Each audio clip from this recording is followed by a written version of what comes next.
Support for WUWM podcasts comes from University School of Milwaukee, fulfilling a values-based mission of developing learners, fostering leaders, and preparing citizens for pre-kindergarten through 12th grade. More information at usm.org/mission.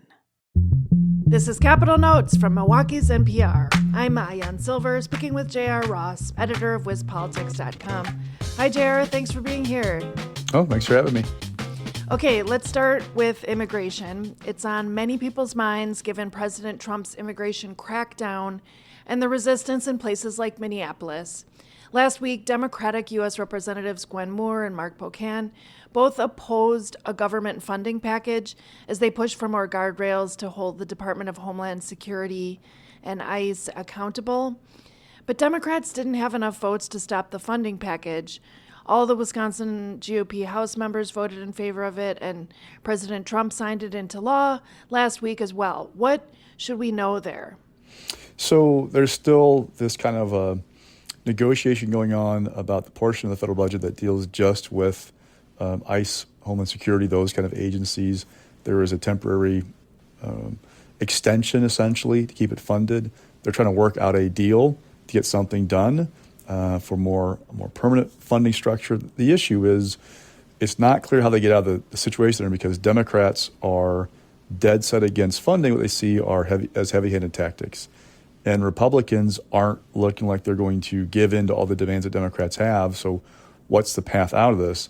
And the backdrop is Marquette University does national polls. There's one out this week looking at the top line numbers. Generally speaking, a majority of people surveyed support removing people in this country who aren't here legally, even if they haven't done anything wrong.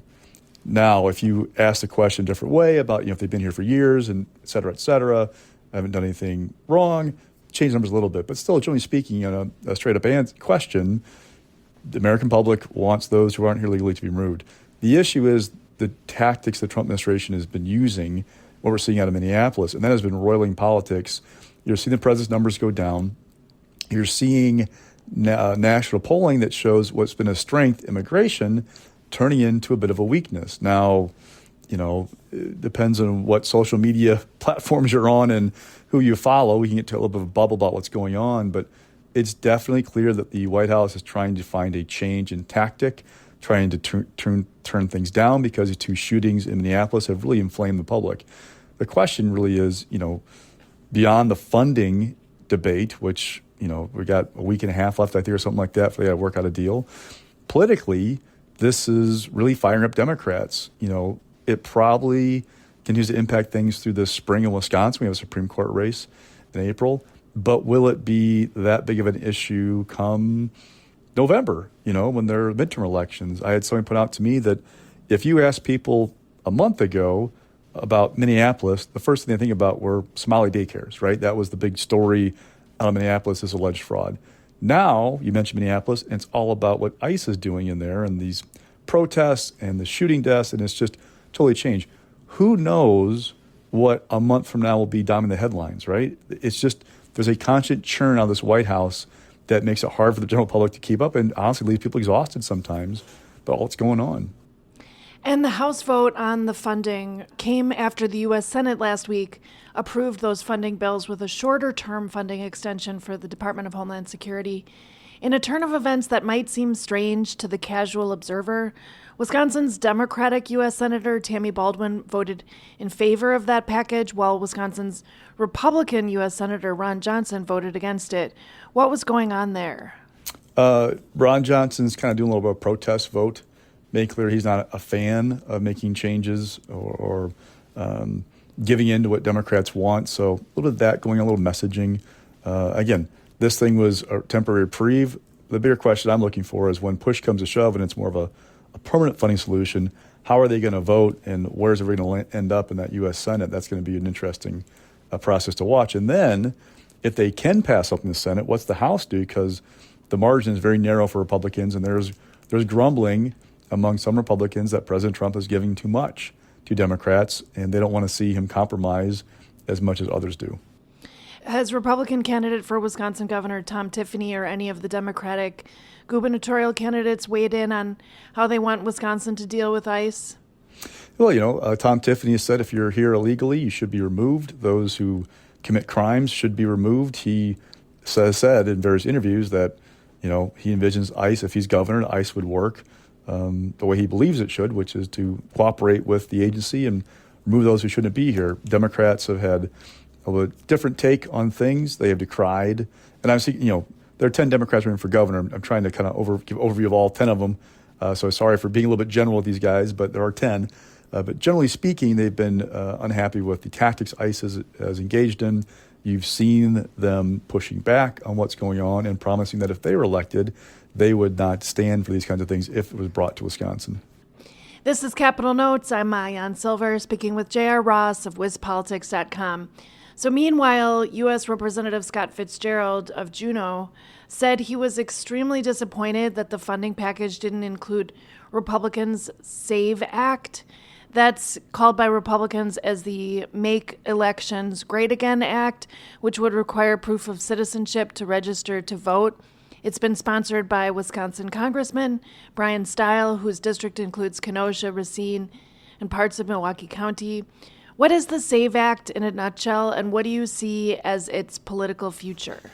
It's a Republican proposal to try to require identification at the polls across states. Obviously, in Wisconsin, we have a voter ID law. It's been in place now for, 15 years, somewhere in that neck of the woods. Shortly after Scott Walker became governor, Republicans had full control. They pushed voter ID in Wisconsin, so we've kind of lived with it since then. This is be a nationwide requirement, but also a step further requiring proof of citizenship.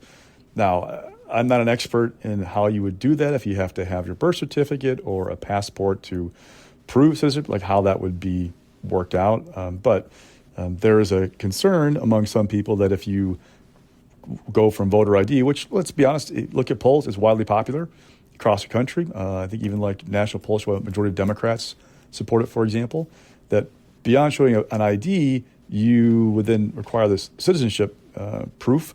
That could be problematic for some people. And how would that all work? Again, not an expert on that federal bill, but that is a concern that's been raised.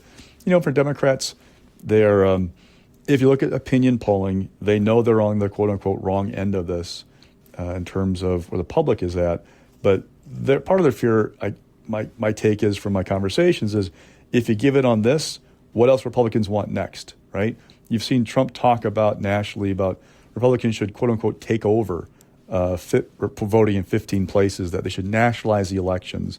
There's a deep fear that Donald Trump is setting up a scenario in which he would try to influence the election by inappropriate methods or try to step on the toes of the states, which are charged in the Constitution with setting time, place, and purpose, I believe is the phrase, with how elections are run. That's not how Trump wants it. He wants to kind of be in charge, and there's a fear that he would do something a little inappropriate to try and improve Republicans' chances this fall if he had that opportunity. Well, the Brennan Center, which is a voting rights organization, says that research shows that at least 21 million voters lack ready access to their passport or their birth certificate. They say that roughly half of Americans don't even have a passport, and millions don't have a birth certificate. There's also married women who have changed their last names, who have names that are different from their passports or birth certificates. Do you know how this would impact a place like Wisconsin? Yeah, I'm not an expert on that bill to know the ins and outs. So I don't give anybody the wrong information about how that would work with Wisconsin. All I know is what has happened here, which we have a voter ID law, but there's also provisions in that law, I believe they're required by federal court some time ago, that if you don't have an ID, is a way to get identification that you would need to cast a ballot. So there are some safeguards in there and how Wisconsin's works. And is passage in the Senate appearing unlikely of the SAVE Act? Well, assuming you maintain the filibuster, which requires 60 votes to move anything, it's not going to go anywhere. Democrats won't sign off. Now, you've seen Republican activists call on the Senate to abolish a filibuster, to go to what a filibuster was way back when, where you have to actually stand up and talk, keep the floor to prevent a vote. So we shall see if there's anything there. But if the rules stay as is, it's hard for people to see the Senate Democrats going along with this proposal and allow it to become law. Now, you could try to attach it to a must-pass spending bill, which is something I've seen people who support it throw out there. That could make things quite interesting, but again, there seems no indication that Democrats in the Senate are going to go along with this, at least not enough of them to allow it to become law. Would the GOP-led state legislature be taking up any more election bills in Wisconsin in 2026, even though they might be dead on arrival with Democratic Governor Tony Evers? There are a number of bills they've had public hearings on or tried to move, but the clear message from Evers has been he's not going to sign anything that would make it harder to vote in his mind, and so nothing yet they've talked about is likely to become law. There are some people who are watching to see if they would pass legislation that would allow clerks to begin processing absentee ballots early. The president has made a number of false claims about Wisconsin elections over the years and a quote-unquote vote dump in the middle of the night in 2020. Like, that's what happens in Wisconsin, in places like Milwaukee, when you have a surge of absentee voting that are counted, tallied at central count. If clerks, advocates say, could begin processing those ballots the day before an election, you would get results much earlier in the night, which would take away some of that room for claims of fraud that are false. Republicans hold up Florida as this great place and how they do things. Florida allows processing ballots well ahead of the election. They have their results posted pretty shortly after the polls close at 8 o'clock, largely because those mail-in votes are tallied before election day, or at least processed. So, but again, in Wisconsin, it looks an uphill battle to get that bill passed as a standalone bill for the session ends. And that means if you have a close election come November in Wisconsin, you're going to see people decrying central crowds in Milwaukee and Green Bay and other places like that when they go into the late in the night because you have high turnout in Wisconsin, a lot of absentee ballots. Moving to people being able to watch what's happening in the Wisconsin legislature, what's the latest on Wisconsin Eye? It's the state capital broadcast network. It's independently run, and it shut down earlier this year because it couldn't find enough funding. Yeah, the website is back up. It went live again on Monday of last week.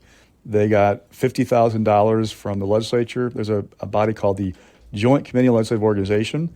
It is made up of legislative leaders. They have the authority to appropriate some funds that are in the legislature's budget. They did the $50,000, $25,000 from each house. That allowed the network to get back on the air in February. That's going on as there is a bill moving its way through the legislature. We'll have a vote in the assembly that would take just short of $10 million. That's now set aside in state funds for matching grants from Wisconsin Eye, and instead put that in an endowment. That endowment would be invested, run by the State of Wisconsin Investment Board, and the interest off of that fund would then be used to fund operations.